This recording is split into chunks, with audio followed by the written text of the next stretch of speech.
The jury in the Karmelo Anthony case is starting to deliberate. It's come down to that time, folks, where we're going to have a verdict. The verdict is imminent. We don't know when it's going to come. It could come at any moment. It could be today. It could be tomorrow. It could be the day after. But a verdict is coming.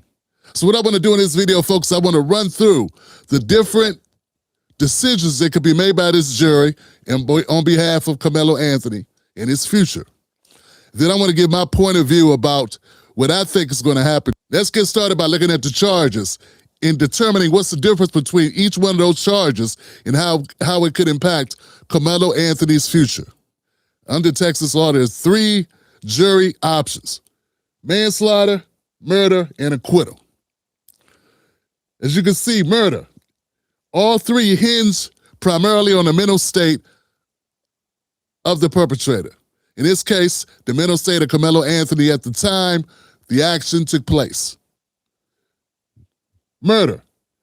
The mental state is, was it intentional or was it knowing?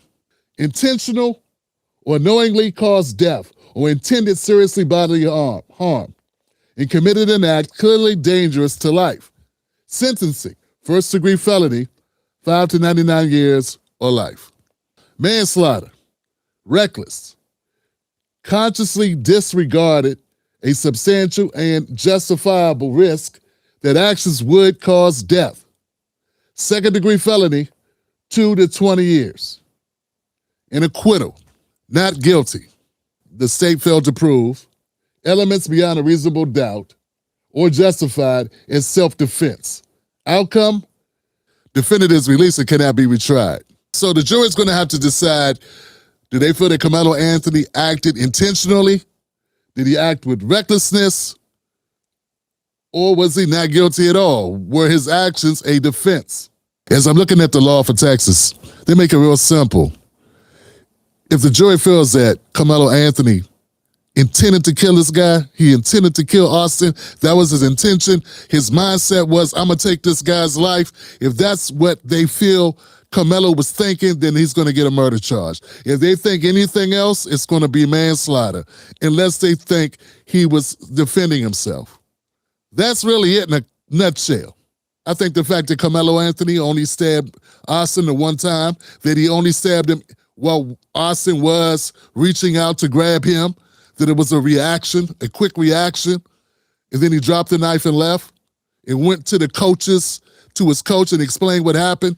I think those actions lend itself in a different way than I think murder would imply. You know what I'm saying? I think that's not a murderer. That's not a person, a cold-blooded murderer, decide, I'm going to take this guy's life. I'm angry, and this is what I'm going to do. In fact, there's more to that, so I'll get some more to that later. But I think this is how the jury will make that decision. There's only 3 options. Either you let him go and you can't retry him, or manslaughter. The state does not have to prove that Karmelo Anthony meant to kill Austin Metcalfe.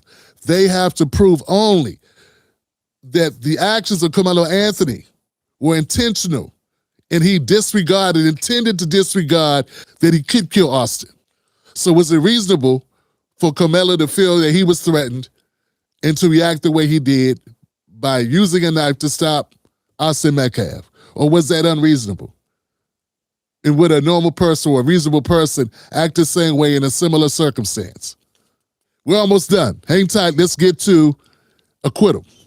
Now, there's a couple ways you can get to a not guilty plea or an acquittal. If the prosecution failed to meet the burden of proof to prove that Karmelo Anthony committed manslaughter or murder, then you must acquit him. That's pretty simple. They either proved it or they didn't. By law, a defendant is presumed innocent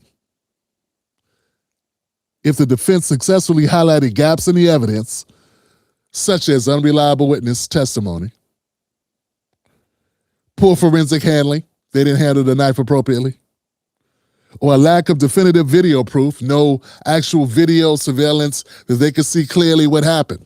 Unless they can prove that Karmelo was in his right mind at the time, then they have to acquit. And this is the one that's even more controversial. If the jury feels that the defendant caused the death, but it was legally justified in doing so because he was in a physical altercation or a stabbing case, this almost always boils down to self-defense. If the jury feels that the defendant acted reasonably in defending himself due to an immediate threat, they may say he was defending himself and it's a self-defense. If he was protecting himself against the other person's use of it or attempted use of unlawful deadly force, was Austin acting lawfully when he was reaching to grab Karmelo? Or was he not? If he wasn't, was Karmelo defending himself when he stopped him by using that knife?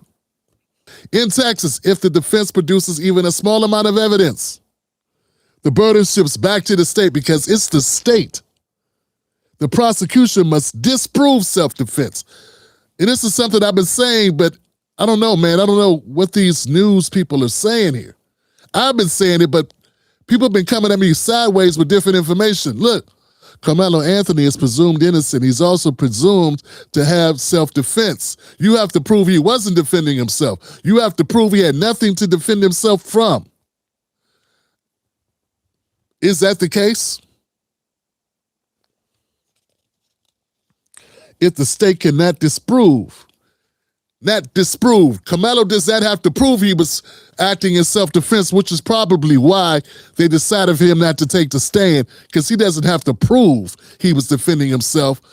They have to prove he wasn't defending himself. Did they prove that he was not defending himself? That he was under no threat? That's the question. Now, can we get to the part where I get to tell you what I think? I think it was self-defense.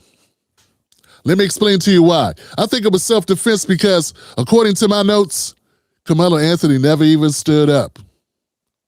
You can't say someone's the aggressor and had the intention of killing someone if they don't even stand up. If the other person's hawking over them,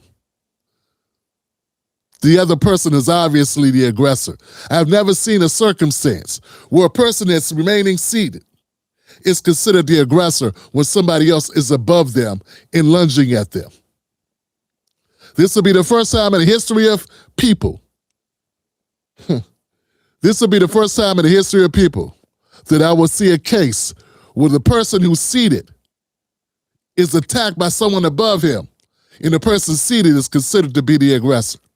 So I don't see that happening. It's also very important to note that last part. Karmelo Anthony is considered to be practicing self-defense unless you can prove he wasn't.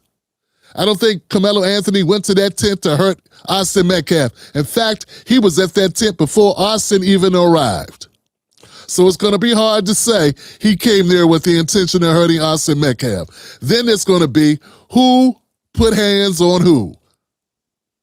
The other thing is the witness testimony is vastly different from the time they were interviewed back when this took place a couple years ago till yesterday. Yeah, those witnesses changed their stories almost entirely. And I've seen people online thinking that's a good thing. It's a bad thing, because if the testimony's been changed that much, the jury has no choice but to throw it out. Because now we don't know which you were lying or telling the truth or which one was honest. We had a guy named Eddie who said he doesn't really know Karmelo. Then we find out he was best friends with Karmelo's girlfriend and they went double dating, and in the week before the stabbing, they were together at each other's house 3 times in 3 different occasions, and then you get up on a stand now and say, I don't even really know the guy. That almost automatically should throw out everything he says. Obviously, somebody's been talking to him. Then there's also rumors that in the courtroom, it was visibly obvious that the father was telegraphing to the witnesses. I think there was a lot of peer pressure on these young people to say certain things. They were friends of Austin and friends of the family. And I don't know the local politics of it all, but I think there's a reason why all of a sudden the testimony went a whole nother way. And I'm just going to add this in there because I'm Tim Black and I like calling things straight. And if you like this content, hit subscribe. There are people that are saying that you should not put race into this, that you're interjecting race. And I don't think in America you could ever say someone's interjecting race. I mean, the mere fact we're even talking about this story is because of race. Let's be honest. This is how America's built. Anything that puts black people and white people against each other becomes news. I didn't make it that way. You didn't make it that way. That's just the way America is. So some will say we're playing the race card. Some will say you're crying racism. I'm neither crying nor playing. I'm dead serious. It ain't no tears, except for my allergies.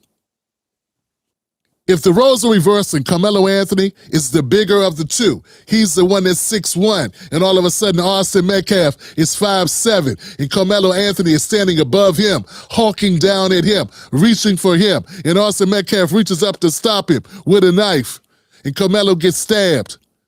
I think it's a very different story. It doesn't even go to trial, let alone gets charged with a murder case.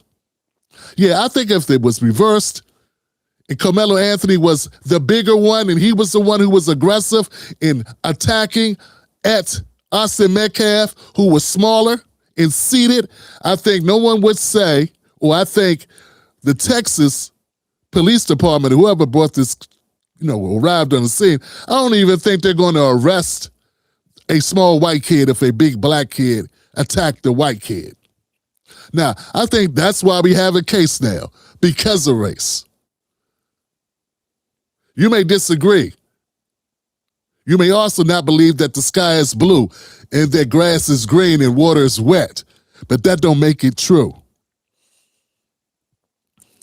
At the end of the day, this is a sad story. We have two teenagers who acted impulsively. They both did the wrong thing. Austin Metcalfe should have kept his hands to himself. And Karmelo Anthony, well, he should have left. And then all this ends. But they both acted like children. And I'm going to say something that I haven't heard anybody really touch on. What were the damn teachers and coaches? I mean, this didn't happen at a bar at night at 1 o'clock in the morning in front of a bar. This happened at a track meet during the day, and teachers are supposed to be with the teams. These two young men got into an argument that lasted 5-6 minutes. No teachers walked by. Nobody intervened. Nobody went to get a teacher. To me, all this focusing on what these teenagers did, but no focusing on what adults didn't do. And what one thing the adults didn't do is be adults and supervise these young people. And that's part of the reason why one of these young people is no longer here. And that's a damn shame. I'm sorry that Austin Metcalfe lost his life. I'm even more upset or sad that he didn't keep his hands to himself. That's just my opinion. I don't think we got Karmelo Anthony stabbing Austin if Austin kept his hands to himself. Either way this turns out, and I'm going to be very transparent and tell you, I believe it will be a non-guilty. It will be an acquittal. I would be very surprised if it's manslaughter. It shouldn't even be manslaughter. I feel like Karmelo Anthony was operating in self-defense. That's what I believe. Now, come back to this channel. When you subscribe, cut on all your notifications, and come back. When the verdict comes in, I'll be the guy to give it to you. My name is Tim Black. I'm looking for a not guilty acquittal for Karmelo Anthony. My condolences to the family of the Austin Metcalfe and Austin Metcalfe's family, but your son contributed to his own homicide. This was not murder. This was self-defense. My name's Tim Black. I'll see you on the next one. Stay courageous, stay bold, but most of all, stay dangerous. Wolfpack. Catch Tim Black live on the most dangerous show in America, Sundays, Mondays, Wednesdays, and Fridays at 9:30 p.m. Eastern Standard Times. Don't miss out on the real. Stay dangerous.